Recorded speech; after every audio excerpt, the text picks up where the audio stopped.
இன்னைக்கு இரவு ஒரு மறக்க முடியாத இரவா இருக்கும். ரவி, என்ன செய்றீங்க? தயவு செஞ்சு எல்லாரும் உட்காருங்க. நன்றி யாகோபு. பரவாயில்ல தோமா.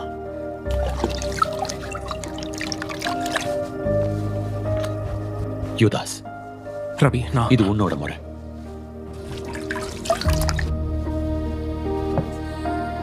நீங்க என்னைக்கும் என் காலை கழுவ கூடாது. சகோதரா, அவர் சொல்றத நீ செய். நான் உன்னை கழுவலன்னா என்கிட்ட உனக்கு பங்கு இல்ல. நீங்க என்ன போதகரனும் ஆண்டவரனும் கூப்பிடுறீங்க.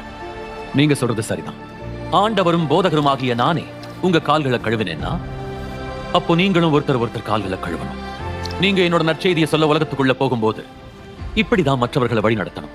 பணிவிடைக்காரர்களா, தாழ்மையோடு, உங்களோட எந்த பெருமையையும் அகந்தையையும் ஒதுக்கி வைக்கணும். நண்பர்களையும் எதிரிகளையும் ஒரே மாதிரி நடத்தணும்.